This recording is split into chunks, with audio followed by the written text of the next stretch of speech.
Welcome into the CHGO Blackhawks Podcast presented by DraftKings Sportsbook, America's top-rated sportsbook. Download the app and use promo code CHGO when you sign up. Happy Mailbag Monday, everybody. Hey-o. We are back here in our studios. Greg Boysen, Mario Tirabassi, and me, Jay Zawaski. What's that? Nothing. The best Blackhawks mailbag show you will find anywhere this week. Derailing the show already. Well, we did copyright that last it season. is trademarked. We were the first people to ever use that term, Mailbag Monday. And we're told that some other shows with similar looking graphics and concepts have stolen Mailbag Monday, which is trademarked by us. So whatever. We'll be hearing from our legal department. Yes. Yeah. Lawrence, get on that. We're just going to leave flaming bags on it. our porch. That's our legal department. We're also going to have to reach out to Jack Bushman. He's doing one too. Oh, son of a... And then Bush Jackman. Shaking my fist. Bush Jackman. Man, Jack Bush. Kind of goes... Never mind. All right, we're going to start the show Sounds here. like a conversation we Hey, just had. as things happen all the time when we have an idea for a show, news gets in the way. But it's good news Darn on news. all fronts. Not all fronts. Peter Mrazek has been activated off the injured reserve. Good. Dylan Wells is waived, which isn't great news for him, but it indicates that Arvid Soderblom is okay and will be Peter Mrazek's backup while they're both healthy. Knocking on wood. Yeah. And the not-so-great news, Alex Stalock put on IR retro to November 1st, but that's just more of a paper transaction than anything. And that means he's eligible to come off as early as tomorrow. I was going to say that gives him at least some frame of a timeline. Right. Yep. Yeah. So good news on the goalie front. Looks like Mrazek will probably get the start in LA. Maybe not. It could be. They could certainly go with Soderblom if he is. Because remember what Richardson said after the last game was he just wasn't feeling well. So who knows if he had some bad calamari or something like that, or you never know. Famous but Winnipeg calamari. Bad Calamari is my favorite Dead Kennedys album, by the way. so the goalies are healthier than they were last time we were with you. So that's good news. And there was no Always good. practice today, so we don't really have any idea. We'll get a better idea tomorrow. They'll be hitting the ice at 11 a.m., so we'll keep you updated. We'll get a better idea of where Peter's at tomorrow based on his practice, and we'll ask Luke Richardson, he will tell us. He was pretty the last morning skate. He was pretty active. Seems like he'll likely be doing a lot more work 100%. in the crease, not just skating. He's been an active participant, taking a lot of shots. So he's going to play one of those games Road over the games, weekend for sure. I wouldn't be surprised if it's as early as Thursday against the Kings. Yeah. Yeah, get him back in there, and if they feel he's ready to come off IR, he must be ready. Unless you to. want Soderblom out there again because he had a lot of success against the Kings. Yeah, beat true. them It's just true. a couple of days ago, and maybe just say, hey, you know how to beat these guys. Go out and do it again, and then give Mrazek that game in As long Anaheim. as he's feeling right. Well, yeah, especially too if Soderblom was really only dealing with an illness, then yeah, because if that had never happened, let's say Soderblom finished the last game, we'd all probably say, hey, give him the next start anyway. Just give Mrazek the extra 2 days. Right. So that might be the most logical thing. We'll find out tomorrow. But it's good news on the goalie front. I know, boy, the possibilities were spinning in our heads after we weren't sure what was up with Soderblom. We weren't sure how far away Mrazek or Stalock was, and you're looking at staring down a Dylan Wells Mitchell Weeks tandem going Yes. on the road trip. that is how you tank. my friend. That would have been exciting. And that would have been a pretty cool tandem, considering that was your tandem the opening weekend of Indy Fuel Hockey. And 2 weeks later, they're in LA. Like that's whew. Life comes at you fast. Yes, it does. Yeah. But positive news today. That's good. Yeah, and let's hope Mrazek can. And good for the Ice Hogs too. You get definitely. You know, unless he's claimed, which I don't expect to happen. Dylan Wells gets back there. Yep. Jackson Stauber, as far as we understand, is still on the mend. So good for Wells to get back there. He'll be the likely starter. Yeah, and let's hope Mrazek can stay healthy for the bulk of the season, maybe drive that trade value up. But regardless, it gives them a solid veteran presence in net, which is never a terrible thing. So And a good dude in the locker room. Yeah. He's well liked. Both of those guys, Stalock and Mrazek, are well liked in the locker room, and that's good too. There's a lot to go to that, especially what we've been through the last couple of seasons. Having a locker room that really likes each other is not a bad thing. I mean, you can see what it did in Boston in the last couple of days. Yeah, did something screw up all that good mojo going on out there? Yeah, that whole thing. Yeah, couldn't happen to a nicer group. Hopefully, too, tomorrow, we've not heard about Tyler Johnson for some time. So hopefully there's a bit of an update on his status tomorrow as well. Last time I saw him, last home game, what was that, Sunday? Yeah. Or no, Friday?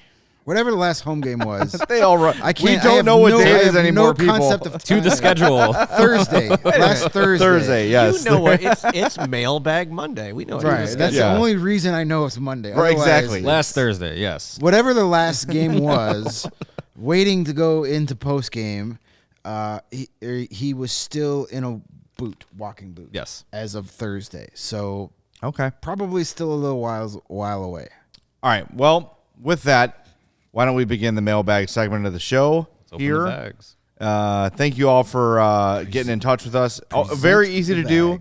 You could tweet at us. That's the best way, at CHGO_Blackhawks. If you're a member at allchgo.com, that means you're also a member of our Discord.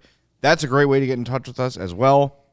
And if you're old, you can just send us email. Blackhawks at allchgo.com. Those are the three ways to get in touch with us.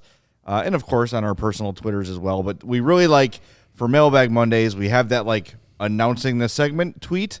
And then responding to that makes it very easy for us to curate everything and keep everything organized. That's the first place we're going to look. Yes, exactly right. But the first Just question we answer. An update from the legal department. We do now have a TM. There it is. There it is. Thank you. See? All right. Undisputable. Exactly. And it's in gray font. That means official. That's official. Yes. I was just trying to change that, but I don't know how. So No, it looks That's good. fine. No, Looks good. It looks You intimidating. don't have to do anything. That's what the legal department sent us. Yes. That's right. And, of course, if you have questions, feel free to hit us up in the chat, and Lawrence will do his best to keep control of those so we can get to those as the show goes on as well. But where are we starting? Let's start with our members-only Discord, right? are we doing the goalie one, or was that Give ourselves some... We could do this one here. Let's Or start this with one. That's Elg fine. Rhythm, which I love. He says, Elg says, what deals does Very GM tiny. Kyle Davidson have to make to get a healthy goalie in net? Nothing. Apparently, the problem has been solved, and the goalie situation is where it's at. But GMKD is a really good hip-hop group. I like here. that. Yeah. I like them. I saw them open for KMFDM back in the day. Nice. The Alphabet Soup Tour. Had Soderblom been hurt and Mrazek not ready, it was Mitchell Weeks' time. It would have been the same deal that happened with Dylan Wells, with the 2-way deal signing and a nice raise for him. Because although they have cap flexibility and whatnot, there really is no need to make any drastic moves to bring in a goalie either via trade or signing. It's not worth it. Yeah. They're not. Kyle Davidson is not going to go out of his way to contend.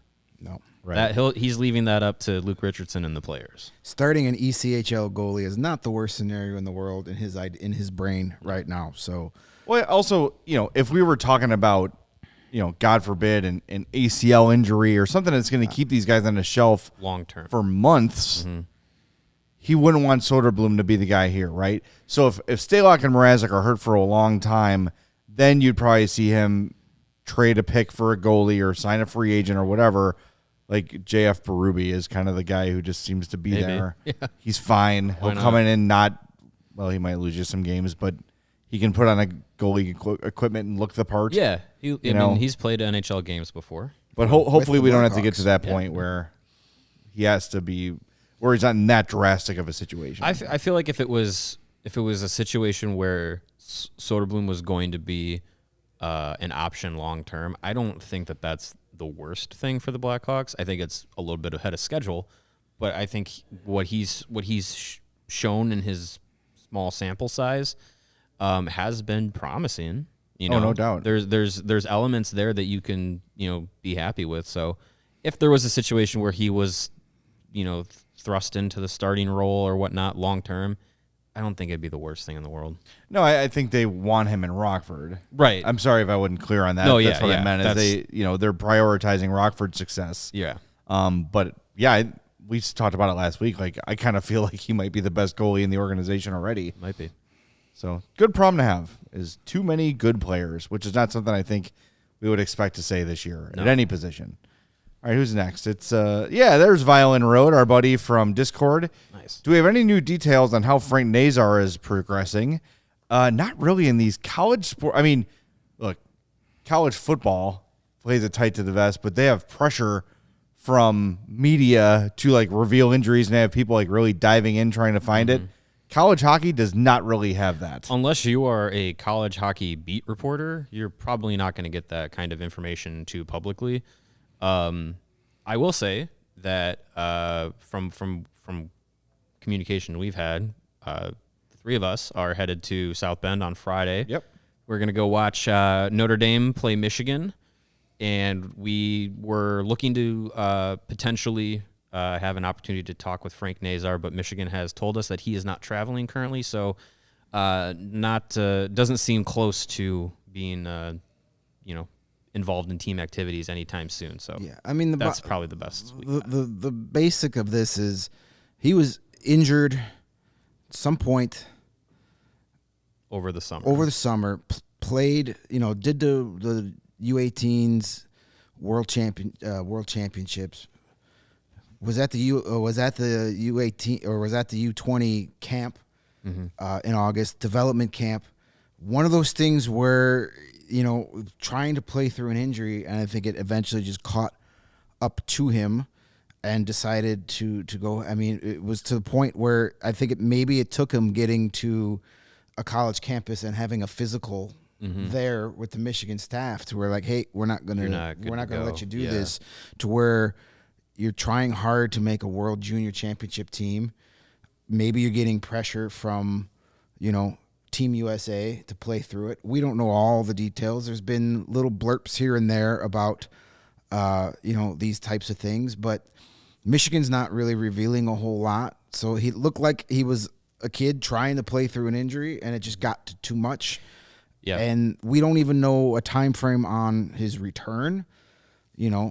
We've heard could miss the entire Michigan season. Could be back by February at the earliest, what I believe Scott Powers reported a few weeks ago. So, and we flat out asked Scott Powers at practice one day a couple weeks ago, what have you heard? And he basically said, nothing. No I updates put beyond that. I put everything I know. And if Scott Powers can't get an answer, nobody's getting a definite answer. Yeah, so it's a wait and see kind of thing. I don't think there's anybody to like point a finger at and blame. You can't say, well, the Blackhawks drafted an injured guy. They let him go into development camp. There's not a blame game here. Guys play hurt all the time. Yeah.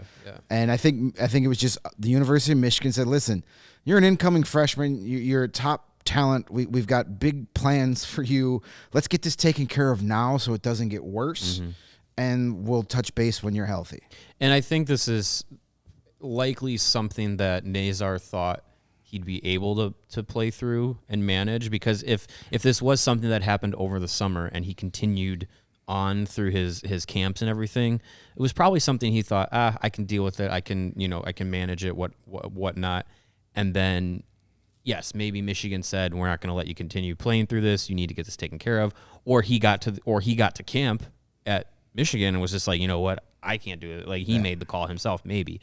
There have been similar scenarios like this with hockey players, numerous times where, you have an injury, you think you can play through it, or you hope that it just resolves itself over time and then it doesn't, and then you have to go in and medically take care of it. So he might miss the whole season. He wasn't gonna be a one and done in college anyway. No. So, if he's going to miss this season, take care of this injury, get healthy, whatever it has to be for next year, that's fine. Yeah. It sucks for him. It sucks for his development, but it's far from the end of the world. Right. He's an 18-year-old kid. You're physically going to bounce back from something like that much better than if he was 34, 35. Absolutely. Yep, I think that's the right way to look at it, because he's not a guy who even if he played this year at Michigan fully healthy, even if he dominated this year at Michigan fully healthy, he's probably still not even in the Hawks system next year. He's probably back at Michigan again for at least another season. So does it maybe cost him a year ultimately in his development? Maybe. But he's the kind of player that got just a ton of talent. And then, he's not the first guy to get injured, and hopefully this is not something that's going to stunt him. Right. Yeah. When Greg says like delayed development, it's more games played than like being able to get up to speed again and those sort of things. It's not being able to play. It's not being able to practice. It's not being able to be in the weight room. That's the one thing about college hockey that I think is more beneficial to young players than, say, going to play juniors, is you have fewer games. You have like half the amount of games. So there is so much more time focused on practice and actually getting better at specific aspects of your game, becoming a better defenseman, or, better face-offs, better at forechecking, whatever it is. You have more time to develop, whereas in the CHL, you're pretty much playing every day, and there's not a lot of practice. Playing a bunch, and there's a lot of weight room, and there's nutrition. There's a lot more off-ice stuff when you play college. So I think for younger players who are closer to being NHL ready, playing in college is a much better, and being injured at the University of Michigan is a million times better than being injured for the London Knights. You're going to get better care. You're going to have people checking up on you. You're not just going to be hanging out in your billet's family room playing, Xbox and getting fat. You're going to still be doing. You're going to school. That's what I'd be doing. That's what I'm going to do the second I get out of here. But you're going to be going to classes. You're still going to be things that are responsibilities you have to uphold. So and just the level of medical care you'll get. You reference it, but it's just we've had. I think Drew Comesso mentioned that to us in development camp, that the resources they get in college are so much better than in junior. You don't get as many games. You don't play as often, but just to have, they've got doctors on staff. They've got, if you're religious, they've got chaplains on staff. Whatever you need at Michigan, they're going to find it for you. The facilities are world class. They've got some money up there. That's not to say that Canadian junior leagues are bums, but it's different at a multi-billion-dollar university. I would rather have surgery at the University of Michigan than at a junior team. I might prefer universal health care, though. I was going to say it's going to cost you less in Canada. But I might prefer being an injured college student at a place like Michigan than an injured NHL player at some NHL teams. The Hawks have a great medical staff, right?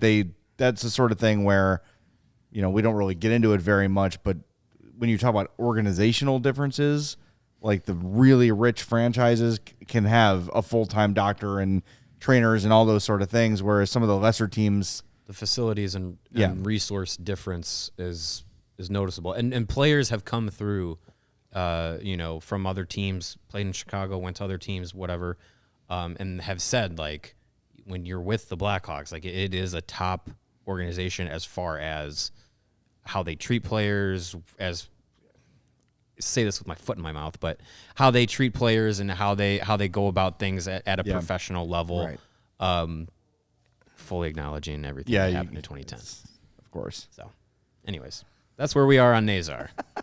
Correct. Falling down the rabbit hole quickly. Well, it's so, like Mario, you're right. It's, you can't say that because you can't. Right. But the reality is the vast majority of people that have come through here within the last 15 years say this is a top-notch organization. They treated everybody well, yada, yada, except for, that little thing with Kyle Beach, which is still so aggravating. But anyway, yesterday was our second tailgate of the season. Our third tailgate of the season is next weekend. Woo. It is Chicago versus Detroit. Detroit. In American football. Sunday, November 13th. We're starting at 8:30 this week, sponsored by Goose Island and their fabulous family of brewskis. They'll be out there. All food and drinks are included with your ticket. Get your ticket at allchgo.com. Come out and join the CHGO crew. I cannot make it this weekend, unfortunately, but most of the crew will be out there. You saw the weather report, huh? Hey, Sunday, the first part of this week was tough. It was cold. The wind was a pain in the ass. It was cold. It's going to be in the 30s this weekend, but as long as we don't have that 40-mile-per-hour wind, it won't be that bad. Well, you know what was great about this weekend? I might have to wear the bear suit. I don't know. If not, I will. You might need that extra fur. We had this tailgate last Sunday. The Green Ridge Farm meats out there. The meat sticks, the sausages. Tasty. People were downing that stuff. And I had not had the meat sticks warmed up. That's a game changer, my friend. Those were delicious. warmed up. They are a Chicago local meat and cheese company, and they offer you a better all-natural option. My house has shifted to full-time Green Ridge Farm meats. It's the deli meat. It's the meat sticks. It's everything. We love it. We are full converts, and not just because they're with us here on CHGO. Yeah, that's why I tried it, but now I have it in the house. It's like, holy cow, this is so much better than the other lunch meats I've gotten so far. But the meat sticks are awesome. Perfect for tailgating, as we did Sunday. Naturally made hardwood smoked for 8 hours, 16 grams of protein per stick. They come in chicken, black forest beef, jalapeno cheddar, spicy chili. They're fantastic. If you haven't had them yet, join us at a tailgate and try them, or go buy some. I saw them at the Pete's. I seen them at the Jewels. They're at the Sam's Club and the Costco's as well. And if you want to get some online and score some for free, go to greenridgefarm.com, put any 3 meat products in your cart, and then add those meat sticks. The meat sticks will be free with your purchase of 3 meat products. Use the code CHGO at checkout to get that deal. That's greenridgefarm.com. Add any 3 meat products to your cart and the meat sticks, and the meat sticks will be free with the code CHGO. Green Ridge Farm, simply natural meat. And I was rocking a pair of Shady Rays sunglasses at the tailgate on Sunday because it was sun. Thank God that sun came out eventually. Kept us warm. And Shady Rays are our new friends here at CHGO, and they should be your friends as well, and your one-stop shopping for awesome sunglasses. They never understood why sunglasses were so expensive, so they set out to change it. You don't have to break the bank for quality sunglasses this fall because Shady Rays has got you and your precious eyeballs covered. Shady Rays are premium polarized shades featuring world-class optical clarity, substantial durability, and styles cater to everyone and every lifestyle. The best part about Shady Rays is they have the most insane protection program in all of eyewear. If you lose or break your shades on day one, they told us they will send you a brand new pair, no questions asked. Did you get them blown off your face over the weekend and down the street they went and you can't find them? Well, that's okay. Shady Rays will replace them for free. And even with that strong of a protection program, they managed to make quality that I can tell you that being a customer for a couple of years, they are as good as any one of those super expensive name brand glasses you can find on the market. Shady Rays customers seem to agree with over 200,000 5-star reviews. That's a lot. That's a lot of stars. A lot of stars.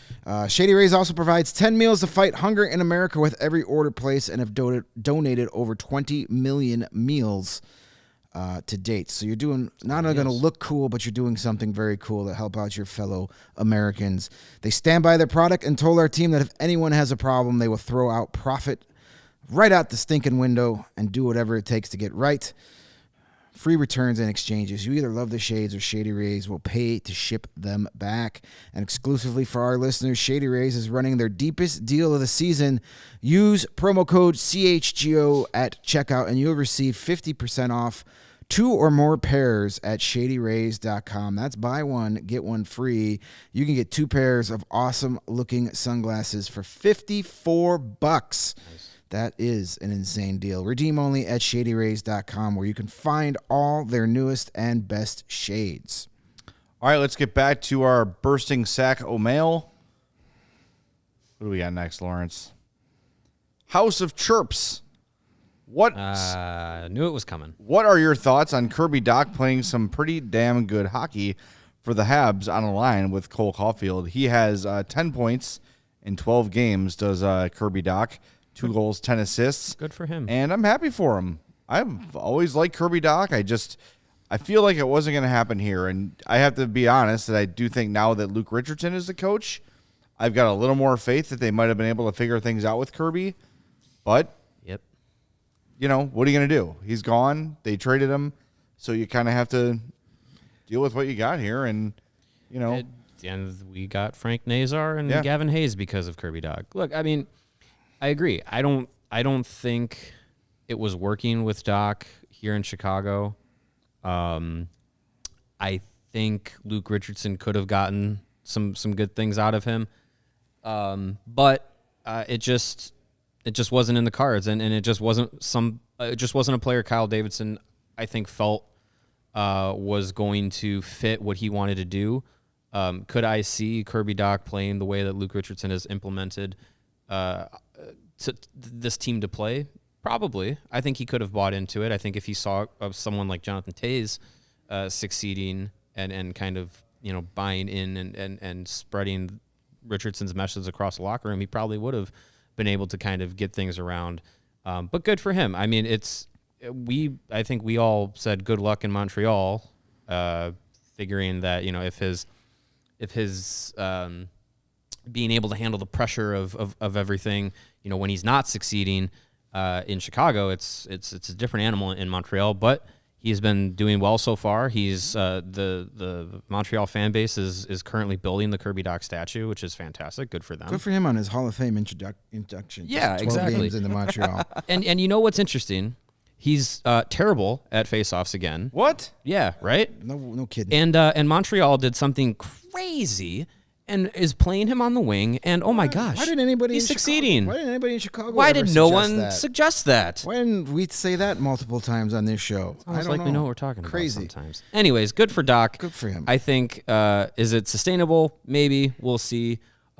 Playing with Cole Caulfield is going to make anybody better because he's the short king. So Yeah, playing with Caulfield and Nick Suzuki helps. Yeah. Playing on the wing helps. He's being put in a position to succeed, which is something the Blackhawks rarely ever did with him. So good for him. Let's not declare Montreal the all-time winner of this trade 12 games into the season. We've seen flashes with Kirby where he would go on runs like that and then disappear for 3-4 weeks at a time. So if he can do this consistently, good for him. Let him do it consistently first before we start, And we have to wait for another 2, 3, 4, 5 years before we even know what we get out of Nazar and Hayes to say, hey, did they fleece us? Look, Kyle Davidson had no draft picks in the first round coming into this draft, got 3. Giving up Kirby Dach, giving up a guy that you didn't draft that has been a bust in 3 years since he has. And if he wasn't hurt, he was inconsistent and not good. And a guy that doesn't fit your mold of what you want, and you got the 13th overall pick for him, and an extra pick. Yeah, that's pretty damn good. So I knew this was going to happen if he had any kind of success in Montreal. We hear about it all the time about, look at what Dominik Kubalik is doing. Did the same thing he did here. He's scoring a ton of points on the power play. He's just on a more competent team. Yeah, let's see if he keeps that up throughout the season. We've seen Dominik Kubalik go crazy for 2-3 weeks at a time and then completely disappear again too. Again, good for him. But nobody was pissed off when Dominik Kubalik left. Dylan Strome's having a really nice time in the season. Why? Because he's centering Alex Ovechkin on the power play. That's fine. Again, good for him too. But nobody was screaming when he was gone. Would have been. I was kind of. I wanted something for them, but but listen, you let them go and choose where they wanted to go. There's a little something to that. There was no trade market for Dylan Strome. As far as talent goes, Strome probably should have been here. As far as fitting what Davidson and Luke Richardson want to do, he's not that guy. He's not that He kind does not of fit player. this He roster. doesn't skate It's- well it's enough. a- He's it's not a physical enough. Different style. Yeah. Playing in Washington is working for him. Good. Good for him. I love Dylan Strome. Great kid. I'm happy for his success. I like his dogs. Yes, Yeah, it wasn't gonna. He wasn't going to be a Luke Richardson guy. No. And they should have traded him for. If there was anything available for him, they would have done it. Right. So what was more important, a 7th round pick or letting the kid go play wherever he wants? Right. Yep. And Those plus, things. he never brought his dogs to practice, so you just follow them on Instagram. It's fine. We can still see him. Exactly. I like Dylan Strome, but you're right. Like, thinking about it now, could you imagine him on this roster? Not really. Not really. Just the style of play he would keeping be. Dach, keeping Strome, keeping Kubalik, keeping DeBrincat. 1, what does that change? And 2, do they all fit what Luke Richardson wants to do? No. So, just to play devil's advocate here, the people you're describing are talented players. Yeah. Different levels of talent, but like at some point, They're all offensive. Lucas Reichel's going to be here. And Lucas Reichel is going to have to find a way to play in Luke Richardson's system. And conversely, Luke Richardson's going to have to find a way to have some skilled dudes on his teams. Like, you can't just go grindy for 12 forwards and 6 defensemen and just, call it a day because that's the kind of style you want. Yeah, I see what you're trying to do now, and you're trying to set a culture So when those offensive guys come in and join the team, they have that influence, right? But to say that you didn't say this, to be clear, I'm not saying you said this, but Alex DeBrincat should be able to work on any team in the NHL. Yes. Right? Like, that should not be a guy who's, well, no, he just won't work here. Yes, he'll work. Find a way to make it work, right?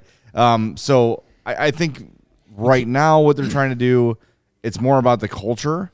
So as these guys come and join, your Reichels, your Slavens, your whoever's start to filter in and join the team, that culture is established of this is how we play. Come in here and play this way with us to the best of your ability. But there's going to be some flexibility in that. Look, there's going to be a time where Luke Richardson has a line that just, well, he's got one now, the Domi, Kane, Athanasiou line that doesn't grind. They're going to have to find ways to make more talented guys fit. Yeah, eventually you would want to have a line where, you can say, yeah, none of these guys play defense because they combine for 150 points. Right. Like, that would be great. And they have the puck the entire game. Yeah, that would be ideal. But yeah, I that's your point is correct. With those guys in this lineup, you're not changing the way that they play, and you're not implementing that mindset, that culture, the hard work, the north-south game. You're not implementing that as easily with those guys. And what you're also signaling is, we're still trying to win. We're still trying to we're trying to make this group work, which maybe Kyle Davidson was just completely not sold on Luke Richardson being able to make that group work with what he was going to be able to try and establish when he came in. And I think for what Richardson has been trying to do and the direction that he and Davidson are putting the club in that direction, implementing that culture, I think is the right thing to do. Would you want a bunch of mid 20-year-olds that can be skilled and make a team competitive? Yes. But I just think the necessity for the Blackhawks to really just try to reset all of this under Davidson and Richardson was the right direction to go. Because if we're sitting here right now, they're in the middle of the NHL. It's not gonna sustain that way the rest of the year. If we were sitting in the middle of the NHL through December and January and February, what is changing? Nothing. Right. You're gonna sit in the middle of the league. You're gonna either be barely out of the playoffs or at the very top of the lottery, in the very top of the lottery, and you're going to be picking 14th, 15th. Like, you're not going to get any opportunities to get a real day one organizationally changing player like they're trying to go for in this year's draft. Yeah. I think Richardson is a good enough coach that when he does have a more talented team, he will be able to adjust and say, okay, because we've heard him say that he spends a lot of time showing his guys Tampa Bay, Colorado. Like, this is how we want to get there. But he knows he doesn't have the players to play that style of hockey. So he's being a legit coach and making his system around his roster instead of trying to force his roster to play his system. Right. So I think when the team is more talented and there are more dynamic players here, he won't necessarily rely on all four lines having to be north-south, grindy.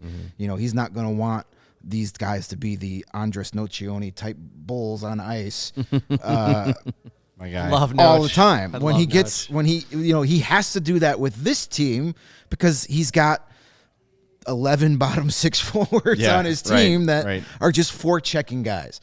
When he doesn't have that roster, he'll adjust and say, okay, now we're going to play more like the Colorado Avalanche, but with that same work ethic. Right. When he's also, Davidson is drafting guys even with skill that still fit that mold. Right, exactly. So Reichel is kind of the outlier there, where he is a pick of he who shall not be named. But he's got so much skill that they're probably willing to work around. There's a way to get him into the lineup for sure. And look, like, honestly too, when you look at the forwards in Rockford, they kind of resemble what the Hawks are doing here too. It's a lot of they're tough checking. It's a lot of AHL grindy guys. You're Dylan Sikora, who he's admitted in training camp he's trying to be more of a 200-foot guy, be a bigger guy, play in the more dirty areas. Yes, he's a guy that realized if I want to play, that's what I got to do. Yep. Brent Seney is a run to the net as fast as you can, try and score a goal type of guy. David Gust. These guys aren't necessarily prospects for the Hawks, but they're helping institute that style of hockey at that level. All right, what do we got next, Law? We got good stuff. Pardon me, I was just drinking some water over here. This next one I'm actually taking from the chat. I like this it. is from Jamie Pierce, who I'm not sure if that, based on his photo, is the man on the left or the owl on the right. But anyways, Jamie the Owl says, anybody notice that DeBrincat has 2 goals, 1 empty netter? Do you think he misses Kane? I don't think anybody's talked about how DeBrincat has not scored a lot of goals, right? No one's talking about it. He's got a ton of assists, though. Yeah, I mean, he's still putting up points. Yeah, I'm sure he misses an all-world player feeding him cross-ice one-timers. I'm sure he's missing that a little bit in Ottawa. And creating the space for him to be wide open for those one-timers, too. Yes, exactly. I don't think a downtick in goals is a huge surprise, but I'm not writing him off just yet. I still think he's going to have 30 to 35 by the end of the season. In the first 15 games of the season, you can't rely so heavily on someone's really high or really low shooting percentage sustaining. So what was it? Jonathan Toews was shooting 30%. Yeah, something crazy. He's not going to finish the year at 30%. If he does, he's going to have 80 goals. Kane was like under 5 or something. Too, yeah, so like those things will eventually they'll regress to the back of the card, as they like to But I will say. say, DeBrincat was never a guy that could. I mean, he can a little bit, but he's not a guy who generated his own offense very much. He usually started to. Yeah, yes. Last year he started doing it more on his own, but he was often the beneficiary of a great pass from Patrick Kane to set up an open net for him or whatever. Yeah. Yes, he misses Patrick Kane. Everybody would, but at the same time, I have no fear that Alex DeBrincat is suddenly going to become some bum somewhere. I want to address. Jamie says the Owl's name is Fozzie. Oh, there you go. Nice. Very cool. I like that. After the bear or the band? Yes. Sam amazing. says in the chat there, Hagel would fit in fine. That's true. So far, not a good trade. I'm going to disagree. So far, they haven't made either of those They first round haven't made- picks. yeah, How about either we of pump those the brakes first You there? get 2 first-round picks and 2 competent NHL players. I love Brandon Hagel, but let's not go nuts here. That's 2 firsts. 2 firsts is enough for him. Yeah, I Let think alone the other 2. Hagel would definitely fit into this lineup. He might even be on the first line in this lineup. But yeah, I mean, Radishik and Chuk, sure, bottom 6 guys. Those first round picks, we're still holding those lottery tickets. Like it could be any. Could be you could get a steal in a late first round pick and get somebody who's going to change your franchise. You don't know yet. What's Hagel's stat line? Current stats. Radish has 3-3 in 12 games. 6 Hagel points, has 4-6 in 12. 10 points. So 10 points. But he's playing on a much more talented team, and good for Brendan Hagel. Well, he's Big a better fan. player, but That too. add in 2 first-round picks and another player. Right. You know? I mean, Brendan Hagel on this Hawks team, they're still tanking. Sure, yeah. They're still not. They're not. He's not putting you over. That was striking when the iron was hot and getting a ridiculous return. Tampa still overpaid for him. Yeah. Maybe in the end, if neither of those picks turn out to be anything, then you can say they got us. But you got to give it a few years Give it some before we time. can say. At least let them make the picks before we A little bit of destroy it. patience. Absolutely. A little bit of patience. All right, what do we got next here, Lawrence? Well, since you're mentioning both Toews and Kane, let's go to this I one like from it. Chad. Yes. This one from Chad. This is from Twitter. He says, does Kyle Davidson have any desire to bring Toews and Kane back next year if their contract demands make sense, or have both been informed that it's unlikely? Finally, why do we think they'd accept trades only to likely enter free agency this offseason? I don't see what their motivation would be. Well, a couple things. Let's work backwards. Let's work it backwards. The motivation would be To win. Stanley to go Cups. get a chance at another cup. They're free agents regardless of if they're traded or not. So if they want to be traded this year, it would be for a chance to win. This Patrick Kane to the Rangers thing will not go away, right? We've also heard him connected to the Avalanche, heard the same about Jonathan Toews. But again, Kyle Davidson has said from day one that they have to come to him and say, we want out. So in terms of Davidson informing them, I don't think that's happened at all. I wouldn't completely write off the idea of one or both of them returning to the Hawks, I think it's highly unlikely. Yeah. But if Patrick Kane wants to go try to win with the Rangers and then sign again in Chicago in the offseason to break Stan Mikita's records, it makes a lot of sense. Yeah. I just think that the org is probably looking forward to starting the next chapter. I would agree with that. As far as, why would they accept a trade if they're going to be a free agent anyway? I don't think there's any way that Kyle Davidson will allow both of these guys to not be traded and then hit free agency and not come back. I don't think there's any way that Toews and Kane go to other teams without something of value coming back to the Blackhawks. I don't think Kyle Davidson's going to allow that to happen. As much as he says, I'm going to wait for them to say that they want to be traded to start facilitating a trade. If he has any indication that they don't want to re-sign as free agents, that he'll start making some phone calls. Also, something to keep in mind is a card that GMs hold. If Kane and Toews don't get traded this season, as unrestricted free agents, the Hawks can trade their negotiating rights in the offseason so a team can get dibs at first crack. So let's say, between the draft and free agency. Let's say the Winnipeg Jets want to take a stab at Jonathan Toews. They'll say, great, we're going to trade you the rights to Jonathan Toews that expire on January 1st.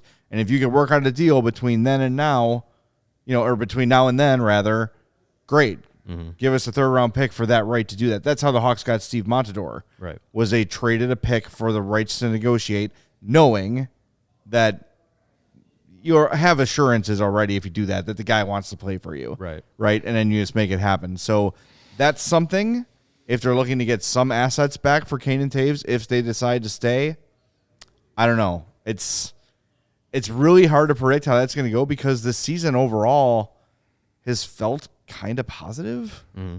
And, everyone seems pretty happy, and I don't know.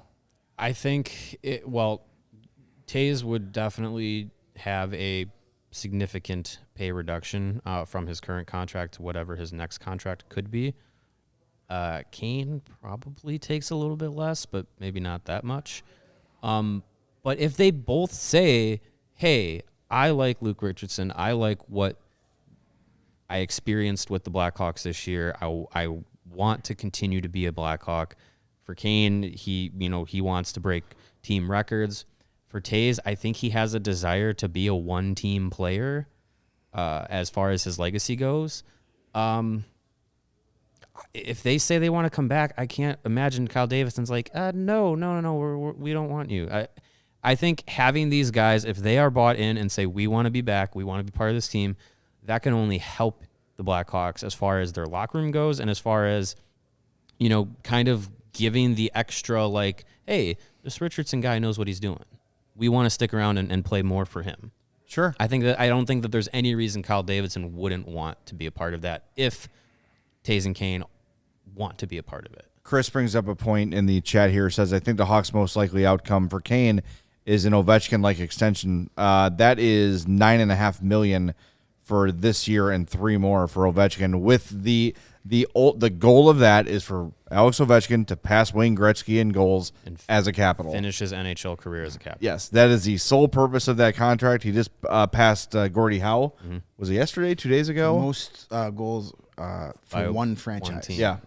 Yep. So I would not hate that for Patrick Kane because you would think that he has at least 3 more years of being a high level top line player. Sure. Well, the bottom line of all these discussions that we've had, we're going to continue to have, they're all going to be moot because it's all ultimately up to those two guys to decide what their future is. The Hawks don't have. Wait, you mean Kane and Toews aren't listening to us and deciding their future based on They could be. what we're saying? We don't know. Probably not. Probably not. But you never know. I mean, I do know for a fact that there are those within the organization that do listen to us on a regular basis. So maybe. Hi, Hawks fans. All right. Well, what do we got next? Bears and Hawks. Bears and Hawks says, when the Blackhawks start trading players, Do you think Davidson will prioritize a return of 2023 draft picks or spread the picks out over multiple drafts? Oh, yeah, 2023 will be the priority. That's for sure. They've got a pretty good spread. Remember, the Dickinson pick, the second-round pick, was for the 24 draft, not this year's. That's the key. That not a lot of people are going to be giving up those 2023 picks. So he'll prioritize and is asking what he gets. That's a different story. Lots of teams aren't trading away those 2023, as we've already seen. Yeah, they have the 23 first and a 24 first from Tampa in the Hagel trade. The 2024 second came from the Riley Stillman deal for Dickinson. But yeah, I think he'll ask for 2023. It doesn't necessarily mean he'll get it. Be surprised if he doesn't have more than those 2 picks he already has in the first round. I would be shocked if he doesn't have at least 3 first-round picks this July. So here's what they have in 2023. 2 in the first, that's theirs and Tampa's. That's good. 2 in the second, theirs and Tampa's. 2 in the third, theirs and Dallas's. A 4th, a 5th, and a 7th. 2024, their own and Tampa's first-round pick. Round 2, it's their own in Vancouver. Round 3, it's their own in Ottawa. Then it's round 5, theirs in Calgary. Round 6 and round 7 of their own. So do they have 8 picks in the next 2 first and second rounds? That's correct. You've got 12 in the next 3 rounds. Yeah, that's how you rebuild. That helps. You just keep buying as many lotto tickets that as you can. Absolutely helps. And they're going to get more. I wonder if any deal, because we haven't really seen Davidson do this yet. I wonder if any deals he may do the rest of this season and into next offseason involve any prospects from other teams, because he hasn't really done that yet. He's just been getting picks. Right. I wonder if that's something he explores, or if he's just like, you know what, I trust my staff, I trust myself. I want to select the guys I want for my team. You may see more of that this offseason, or maybe the following, where he's like, I want to get guys that are NHL ready prospects. I want guys that can make the opening night roster. Sure. So he may be another year away from that, but it'd be interesting to see. And that could come with the taking on bad contracts. Give me your garbage contract and your top prospect. I mean, you got Sam Renzel because you took on Peter Mrazek. Yeah. And oh, by the way, you just got yourself a starting goalie too, who is above average. He's not great, but they're not trying to win a cup, So those are the sort of things that doesn't stop after this season. I think that continues at the next draft. And the other thing too is, if for whatever reason the Hawks fall out of the top 2 or 3 of this draft, when you've got 12 picks over the next 2 years in the first 3 rounds, that gives you some wiggle room to negotiate and say, hey, look, we really want Fantilli at 2. We're going to give you our first and second, whatever. There's a lot of pieces to trade here to get gives you to some that pick. maneuvering Lots chips of currency. Sure. Yeah, definitely. Lots of chips at the table, and that's what you want. Yeah. Maybe the Ottawa Senators suck and they want Patrick Kane to come to Ottawa.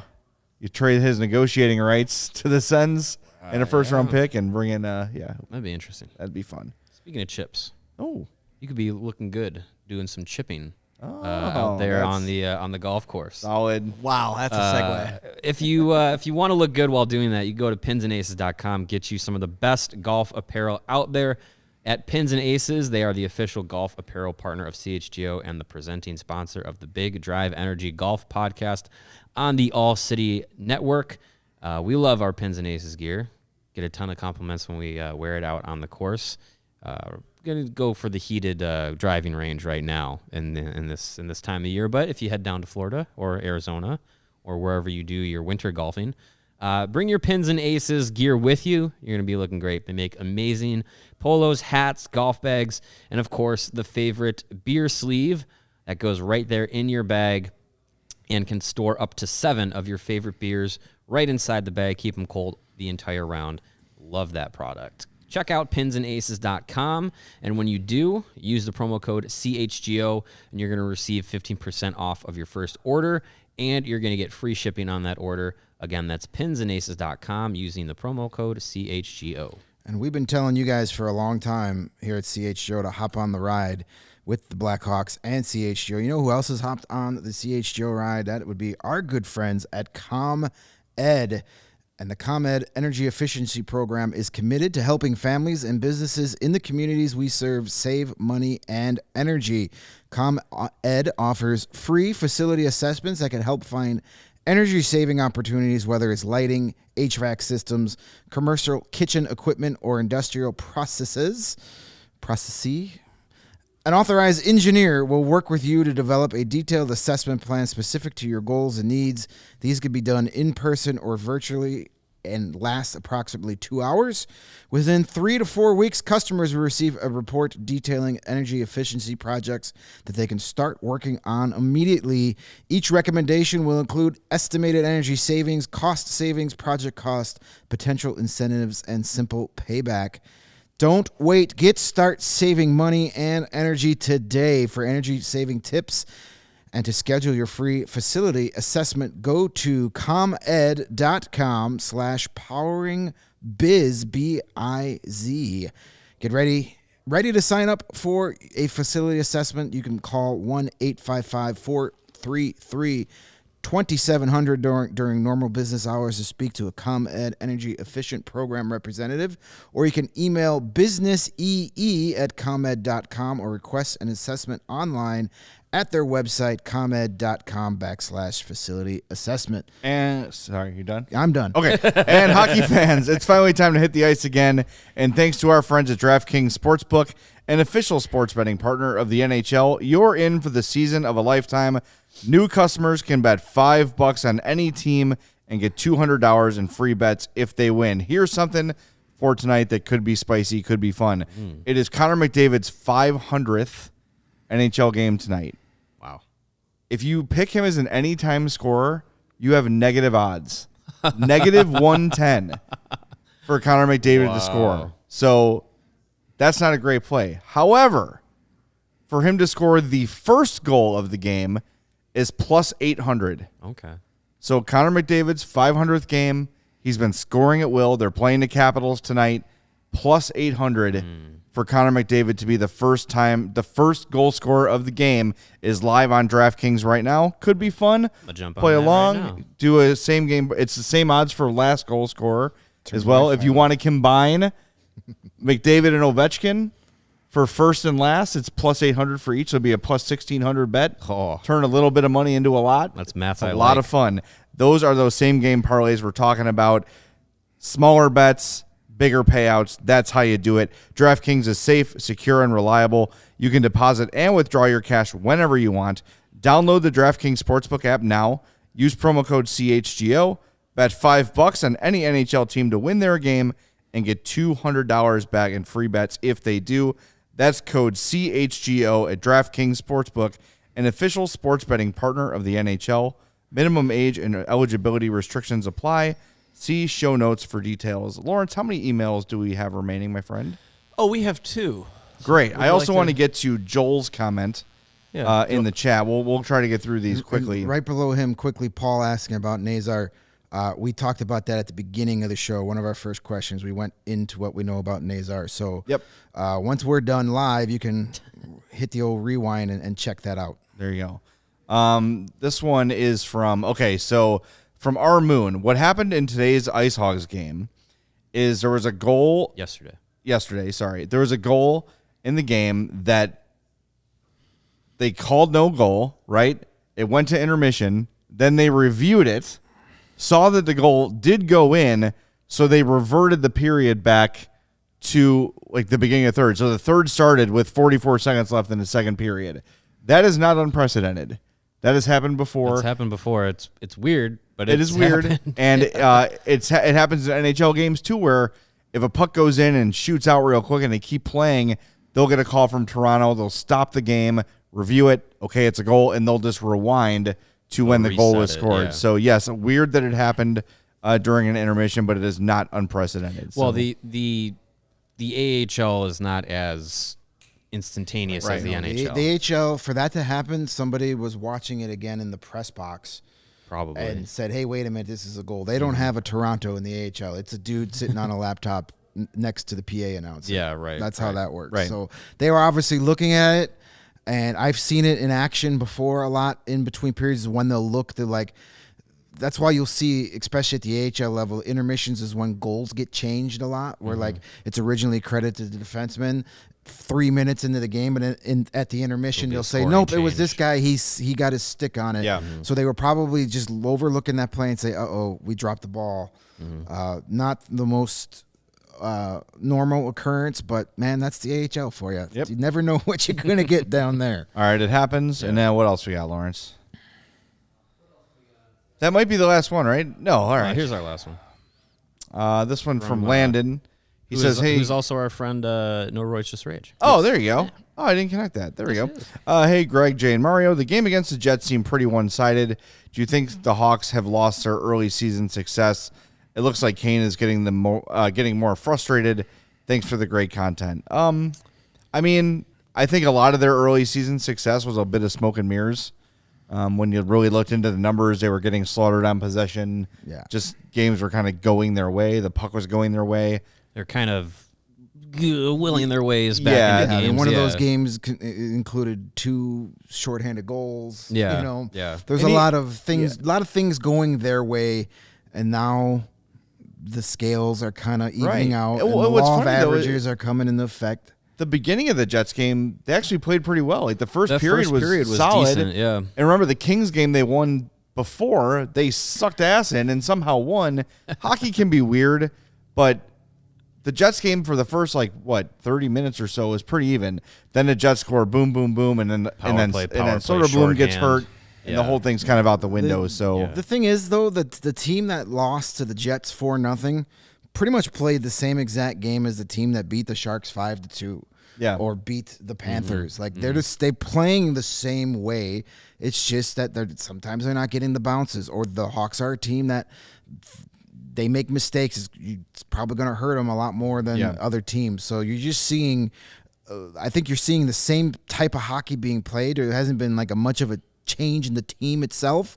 You're just seeing that, hey, 9 times out of 10, they'll lose games like that when they play it that way, and it's just starting to. The game that they played against the Avs and against the Jets were similar games and similar outcomes. Better teams are going to capitalize on those kinds of mistakes. Exactly, and they don't have the firepower to get into a 5-4 game very often. They're going to win a lot of those 2-1 overtime games like they did against LA. I do think as that long stretch of game, day off, game, day off, game, day off, they started to lose some structure. Yeah. Things got a little loosey-goosey. So as they jump back into practice tomorrow, heading into Thursday, I think they'll take that time to sort of reinforce some of the things that they've worked on. Tighten. I always go back to that from wrapped up. I'm not saying lose weight, just tighten.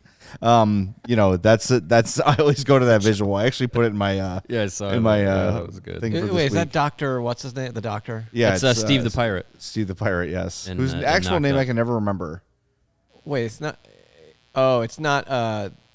Sorry, I'm thinking of the doctor. What's his name? Ken Jeong. Oh, no, that's no, that's a different one. Do you smoke cigarettes? Alan Tudyk is the name of the actor. Okay, right. Steve Zahn? One more time. It's not Steve Zahn. Okay. No, it's not. No, it's not. All right, Looks let's so we're good, right? That's the last one? I was gonna say he Ken also Jeong. seems like Kane is getting more Kane. frustrated. I think Kane's just frustrated that he's not getting the bounces, not getting the puck luck right now. Goal scorers that aren't scoring goals usually get pissed off. They real snap quick. sticks. Yeah. We have to decide though, because we're hearing both. Kane doesn't care, or Kane is frustrated. It can't be both. He cares. He's just not the most expressive guy. Listen, Unless he's snapping his stick over a bench. Unless it's in a game and he's snapping a stick. guys that don't care don't break sticks on the way to the bench. Yeah, that's true. I would say that's true. All right, I want to get to the comment there from Joel. He says, you guys have already pushed a narrative of tanking, and as members of the media, you'll die on that hill. I'm glad he's telling us what we can die on. First of all, even if the rebuild doesn't take as long and can still meet all the future needs. Good. We are totally what on we board. The whole want. point of the tank is to get Connor Bedard. And if they get Connor Bedard, then the tank doesn't take as long as it would have. Right. That would be the ultimate. Like if the three of us right now could make something happen in the future, I think we would all say, Hawks get Connor Bedard, take 3 years off the rebuild, and boom, here we go. Right. That would be great. The other thing is, we're not trying to sell you anything. we're giving you our opinions. You've got a forum in the chat to share yours. We share people that disagree with us all the time, as we're doing right now. What we say on this show does not dictate our relationship with the team. There's not like a, hey, if you say nice stuff, we'll give you this and that. No, that's not how it works. We're not trying to feed you a line. If you liked what the Hawks were doing before this year, I'll just remind you to go back and look at last season when they brought in Marc-Andre Fleury. They traded for Seth Jones, on and on and on. They had all these guys. They had all these playoff things, and they sucked ass. This is long overdue. If you listen to the old Madhouse podcast, I was calling for a real rebuild for 3 years. And they're finally doing it. I don't know what exactly we're pushing when the Blackhawks have a pregame video with the hashtag ready to work where they mention the term rebuild multiple times. Yes. They've So had we're television not commercials. inventing some sort of narrative here. They've The had Blackhawks television commercials are talking embracing about rebuilding. the fact they're not saying the word tank, but they're embracing the fact that this is a complete teardown. And none of us are wishing for a Detroit or Buffalo experience. I want where, them to be where good they in 3 or 4 suck years. for 10 years. The quicker the better. Because you know what's going to happen if they're good in 3 or 4 years? More people are going to watch our show. More advertisers are going to want to advertise And on we're our going to have show. more fun. It's going to be a better experience for everybody. Exactly. So, yes, I would be more than happy if they got Connor Bedard, spent big money on free agency, and we're in the playoffs in 3 seasons. Chances are that's not going to happen, Right. but I'd be we can I would support that narrative 100% if that happened. right. Yes. I'm not going to sit here in 3 years if we're talking about playoff hockey going, this should have taken 6 years, damn it. A rising tide lifts all boats, as everyone knows. And here's a good example. Karma's over there, but he's on the phone. How have the Bears post games been, Lauren, since Justin Fields started playing his ass off? Woo boy. Yeah, Right? Pretty good, huh? Yeah. Fun. Yeah. Yes. Yeah, he's awesome. Yes. They've been So fun. as the team gets good and exciting, this podcast is going to have more and more. There's no scenario where like, let's really drag this rebuild out. We can't wait to talk about another 4-0 loss to the Jets. Bring us our version of Justin Fields and Connor Bedard. That'd be great. Do it. Yeah. That'd be great. I'd love it. Or Sounds Adam great. Fantilli. That might be more Patrick Mahomes if that happens, by the way. And look, if That would be fine too. if we spent all of last summer and this season talking about rebuild, talking about this is going to be a long process and everything, and then next season in January and February, we're like, man, they're in a playoff spot. I'm not going to be sad. I'm not going to be. I will say, hey, I thought this was going to suck for a couple of years, and I'm wrong. I'll be happy Thank to be God wrong. I'm wrong. I will happily eat crow and be wrong about a 5 to 6 year window. I'd be not upset Right. about that in one way, shape, It's or a form. 2-year window. Thank God. The Blackhawks winning is good for everybody. Yes. The Good sooner for this them, team is good for good, the the better. fans, good for the people that got to cover the team. Yes. Covering a losing team is it's not fun. good for everything except my wallet because I'll be attending many more games and it'll cost. Oh, you more know where money. you can There you go. save? money Game on time. game Save time. money on time. game time. Yeah. That was a free one for them. There you go. Cheers. Hey, before you go, if you haven't already done it, please smash that like button on the YouTube page. If you're listening on the podcast proper, make sure you're not just listening, but that you're subscribed. That really helps us out a lot. And if you're really feeling friendly, please, a 5-star review on Apple Podcasts or Spotify goes a really, really long way. We would greatly appreciate that. Couple things. We're back tomorrow at 2:30. We are efforting a conversation with Bernie Nichols. Probably next week, but you never know. But it might be next week. It would probably likely be next week. And If we Friday, schedule it for tomorrow, we will have a whole show written for us in the next 24 hours. yes, Patrick Kane will be So, traded if we yeah. schedule for tomorrow. Yes. And listen up. Friday, the 3 of us, we're heading to Notre Dame for the Notre Dame-Michigan hockey game. The game is at 6:30 Chicago time. I was on our website today. It appears there's still tickets available for $15. Hey. If you want to go see 2 of the premier hockey programs, including Landon Slagert, Adam Fantilli for Michigan, and Ryder Ralston at Notre Dame, come on out, watch Notre Dame hockey at the Compton Ice Arena. It's a beautiful facility. The 3 of us will be there taking it in. So come see the Irish and the Wolverines battle it out on the ice. Should be a lot of fun. All right, be a we're good going to wrap time. things up. Thanks to Lawrence for running the show. For Greg and Mario, I'm Jay. We'll talk to you tomorrow at 2:30 on the CHGO Blackhawks Podcast.